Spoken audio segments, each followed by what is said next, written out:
ወገኖች ካላችሁ ረግቡ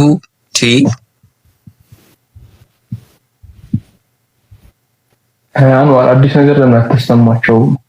አዲስ ነገር እሺ፣ አብዱራሺድ ያን ነገር እናሳይ። እንደዚህ ያላየው ካለ ይቀራባል ብዙም ባይሆን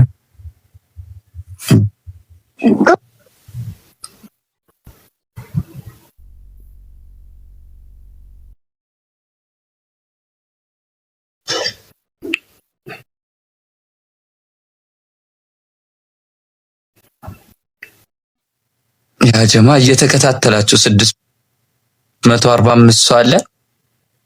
ይሄን ነገር ይዩት፣ ይጠቅማችኋል። ሳምስ ወይንም ደግሞ መዝሙረ ዳዊት ላይ ነው የምንሄደው፣ እስላም ላይ ማለት ነው።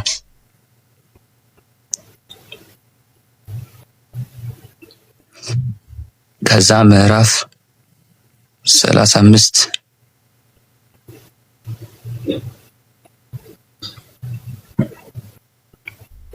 ቁጥር 16 ላይ እንሄዳለን። ከዛ በመጀመሪያ ቋንቋ ሂብሩ ነው ሂብራይስጥ ላይ እንሄዳለን። ስትሮንግ ነበሩ 2611 ነው አብዱራሺድ። አዎ 2611። ሐኒፍ ማለት ምን ማለት ነው? በመጀመሪያ ሐኒፍ ማለት ተገዢ ወይንም ደግሞ ዘንበል ያለ ኢብራሂም ነው። ምን ላይ ነው? ሱረቱል ኢምራን ላይ ነው። ኢብራሂም ወይ ሆዱ ጠፍቶብኛል ጥቅሱ። ዘንበል ያለ ነው ወይንም ደግሞ ትክክለኛው ቀጥ ያለ መንገድ ማለት ነው። ወደዛ እንትን ይለዋል። ከዛ ከፍ አድርገው ከዛ ምን ይላል?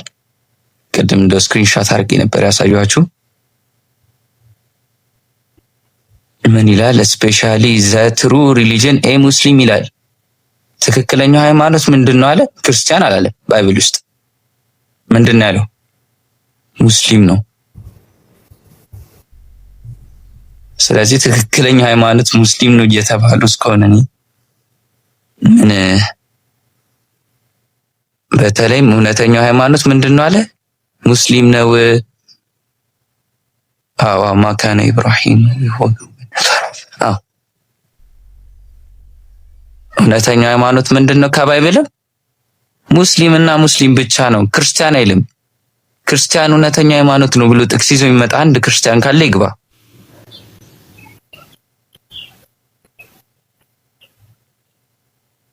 የነቢያት መንገደኛ ሙስሊም ነበረ የምንለው ያለ ምክንያት አልነበረም። ጭራሽ ከባይብላችሁ እንትን እስከሚል ድረስ እንትን ማለት አያስፈልግም ነበርና ካላችሁ ክርስቲያን ወገኖቻችን ገብታችሁ እስልምና ወይስ ክርስትና በሚለው ትክክለኛው ሃይማኖት ግቡ።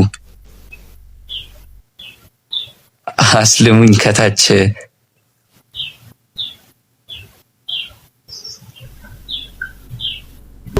ሰላም አለይኩም ማለት ነው። ሁለቱም ሁዝ የሚለው አካውንት ገዝተ ካላካ አስገቡት። የምሩን ከሆነ ችግር የለም።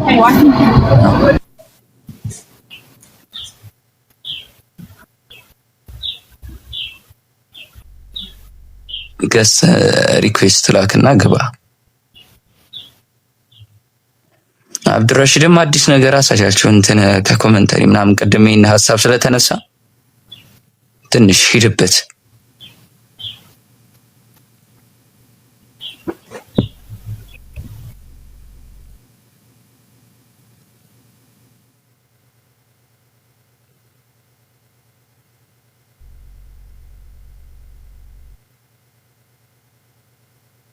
ቢስሚላህ አሰላሙ አለይኩም ወራህመቱላሂ ወበረካቱ።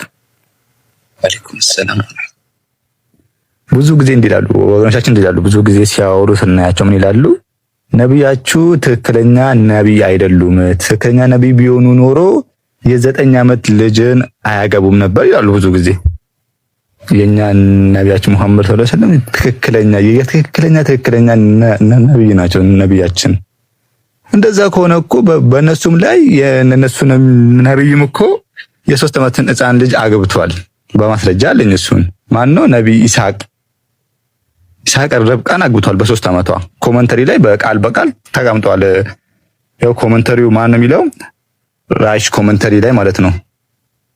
እዚህኛው ኮመንተሪ ላይ ጄኔሲስ 25:20 ላይ ምን በማያሻማ ቃል ይናገራል።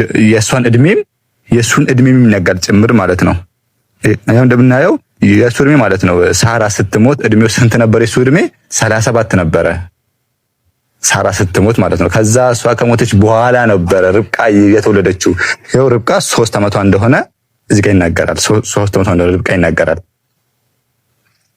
ምን በማይሽሙት በኮንትራት ላይ ያለው በባይብል ደግሞ ስናይ ደግሞ በድምር ይመጣልናል። በባይብል ላይ ስናይ ደምረን ይመጣል ቃል በቃል። ለምሳሌ አሁን ድምሩን ስናይ እንዴት ነው?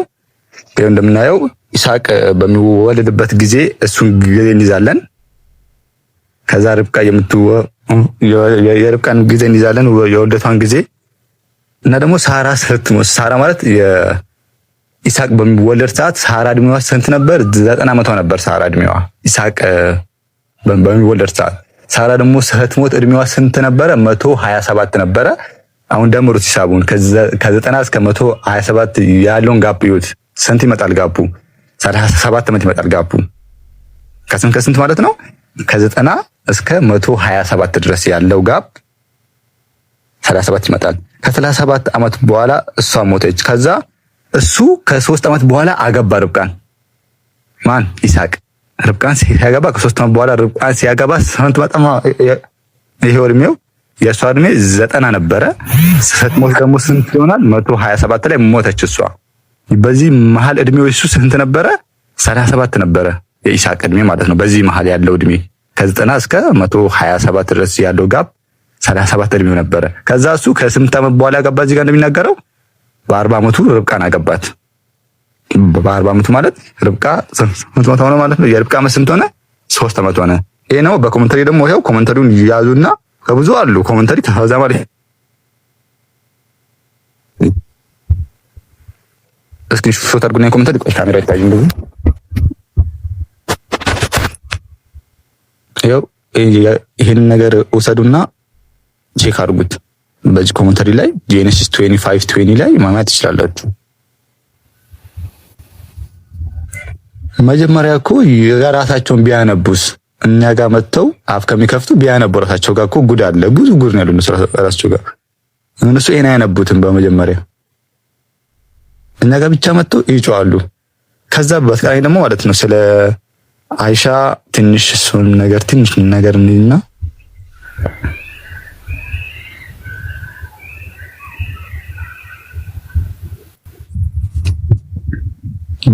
በመጀመሪያ ማለት ነው ሐዲሱ እየተዘገበው በአይሻ ነው።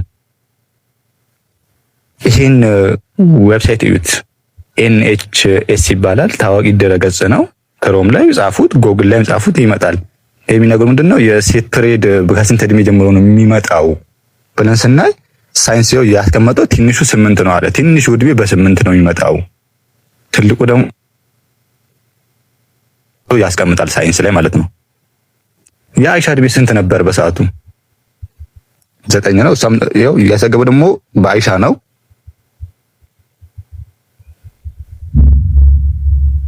ሐዲሱ ደግሞ እነሱ እንደሚሉት ሳይሆን ከዛ ውጪ ነው ሐዲሱ የሚለው ምንድነው?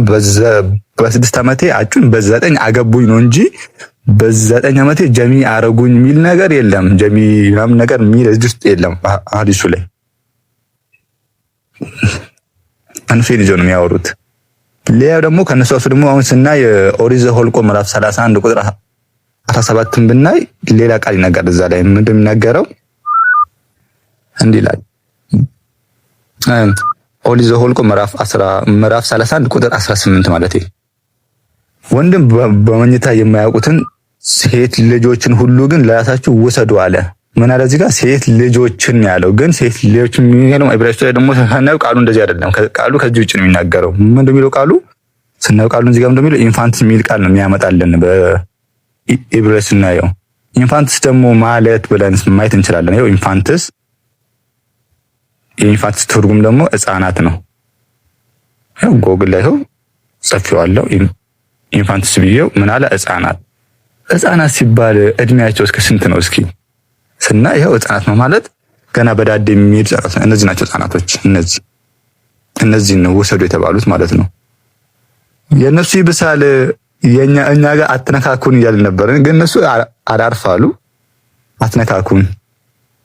ቀጥሎ አንዋር እንትኑን አሳያቸው አብዱረሺድ የማህፀን የሚለውን መርሐባ። እሺ እሱን አብዛኛው ሹብሃ ስለሚመጣ ሰሞኑን በዚህ ዓመት የተለመደች አንድ ፕሮፓጋንዳ ነገር አለች። በዚህ ሄድበት ወገኖቻችን ብዙ ጊዜ ማለት ነው ሳሂህ ቡኻሪ 48:30 የጠቀሱ እንደዚህ ይላሉ፣ አላህ ማህፀን አለው ይላሉ ዝም ብለው። ሐዲሱ ከዛ ውጭ ነው የሚናገረው። ይሄ ብቻ አይደለም። እንደዛውም ደግሞ ሳሂህ ቡኻሪ 75:02 ላይም እንደዛው እቺን ቃል ብቻ ይሄን ቃል እያነሱ ኮፒ ያደረጓት ፔስት ያደረጓት ምን ይላል? ማህፀን ይላል ይቃል። ይሄው እዚህ ጋር ይሄ ሐዲስ አለ እዚህ ጋር እቺ በጨርሱነቱ ይላሉ አላህ ማህፀን አለው ግን ማለት ነው ሐዲስ ማለት ነው። እዚህ ጋር ከታች ሰናብ እንደዚህ ይላል። ከታች ምን ይላል? ወደ ሱረቱል ሙሐመድ ሂዱ። ሱረቱል ሙሐመድ ሱራ 47 ቁጥር 22 ላይ ስናይ እዚህኛውም ሐዲስ ላይም እዚህኛውም ላይም እዚህ ነው የሚያዘን ወደ ሱራ ሙሐመድ ሂዱ ለበለጠ ማብራሪያ ሄደን ስናይ ሱራ ሙሐመድ ላይ ይሄ ነው የሚናገረው። ስለምን ነው የሚናገረው? ዝምድና ነው የሚናገረው። ዝምድና እንድንቀጥል ነው የሚነግረን።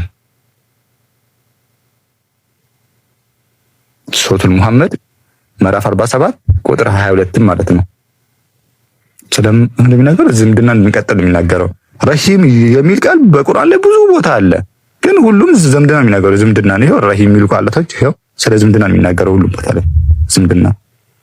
ያው በሌላ ደግሞ ሐዲስ ደግሞ ስናይ ደግሞ በሳሂህ ቡኻሪ 59:86 ላይም እሱም ስለ ዝምድና ይናገራል። ቃል በቃል ስለ ዝምድና ይናገራል ሐዲሱ ላይ ዝምድና እንድንቀጥል ማለት ነው። ዝምድናን ቀጥሉ ይላል። ከነሱ ነው እስኪ አሁን እሺ አሁን እሱኛ ጋር ምን አሉ? ማህፀን አሉ እኛ ጋር ሐዲሱ ከዛ ውጪ እንደሆነ አይተናል። እነሱ ጋር ነው እሺ። አሁን መዝሙረ ዳዊት ምዕራፍ 110 ቁጥር 3ን ስናይ ምን ይላል? እንደዚህ ያለው ከሆዴ ወለድኩህ ለሚለው በዕብራይስጡ የተቀመጠው ምንድነው? ወንብ የሚል ቃል ነው። ወንብ ይሄ ትርጉሙ ምንድነው ደግሞ በእንስናው ምንድነው? ወንብ ማለት ማህፀን ማለት ነው። እንደዛ ከሆነ እግዚአብሔር አብ እግዚአብሔር ወልድን ከማህፀን ወለደው ማለት እንችላለን ከፈለግን። ምን እግዚአብሔር አብ እግዚአብሔር ወልድን ከማህፀን ወለደው ማለት ይሄን በቃ የምንችለው ነገር ነው። ግን አያስኬድም። እንደዚህ አይነት ነገር ቢቀርባችሁ ይሻላል ወገኖቻችን፣ ይቅርባችሁ። እንደዚህ አትነካኩን። ከይ ብቻ አይደለም። አሁን ደግሞ በመጽሐፈ ሜዳል ምዕራፍ 10 ላይ የሚናገር ቃል አለ። ምን እንደሚለው? በአዳም ላይ ያለው ነገር ሁሉ በአብ በወልድ በመንፈስ ቅዱስ ላይ አለ። ይሄ ማለት ምንድነው? አዳም የዘር አካል አለው፣ መራቢያ አካል አለው አይደል? እንደዛ ከሆነ አብም አለው፣ ወልድም አለው፣ መንፈስ ቅዱስም አለው ማለት እንችላለን። የእናንተን ቅድሚያ ላይ አንብቡ ወገኖቻችን፣ የእናንተን እዩት፣ አነቡና እኛ ጋር ነው። አንዋር ይበቃል መሰለኝ። እስኪ የምጨምረው ነገር ካለ ቀጥል። አሬ ለምን ሄድበት። አሁን ጥያቄ ከታች ጥያቄ ሳይሆን ከታች የሆነ ወገን ጽፎ ነበረ። አይሻ ጀማ አርጓታል ምናምን አስገቡት እስቲ። ከቅድም ጀምሮ ሲለፈልፍ ነበር። አስገቡት። አልተመጎተ ገብቶ ማስረጃ ይከፍታል ማለት ነው። ወገኖች ካላችሁ ንግቡ። እናንተ ስለ ሴት ካልተወራ አትገቡም እንዴ? ቆይ ንግቡ። ዶክሜዳውድ ሌሎቻችሁን ቀጥሉ አውሩ። እሺ ቆይ እኔ መክፈት አይመቸኝም ነው ለዛ ነው። ገቡ እንቀጥላለን፣ ችግር የለም ግቡ።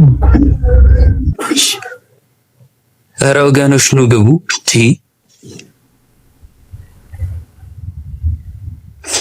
ወገኖች ካላችሁ ኑ ግቡ። መጽሐፋችሁን አስረዱን። በቃ ወይ ድህነት አድርግላችሁ፣ ስለ ስላሴ አድርግላችሁ። አነበር ስለ ስላሴ ልግበት። እኔ ግን መጥፋት ያስለምታቸው ወይ ከአንድ በላይ ማግባት ዝሙት ነው ወይ? ክርስቲያን ወገኖች እንደዚህ ካልተባለ አይገቡም። በቃ ከአንድ በላይ ማግባት ዝሙት ነው ወይስ አይደለም? ክርስቲያን ወገኖች ካላችሁ እነሱ ስለ ድህነት ሊገቡልህ አይመስለኝም። ካልገባችሁ ለኔ ወክልና ስጡኝ፣ እኔ ጨምቅላችኋለሁ። አንዋርን ራሱ እንጨማቀልኝ እና እንደውና ወገናችን ከአንድ በላይ ማግባት ዝሙት ነው። ቆያ እንትን ነው እንዴ? ውክልና ይሰጠኝ ጭመቅልኝ ካላችሁ ችግር የለም። እኔ አንዋርን እሽት ነው ማድረግ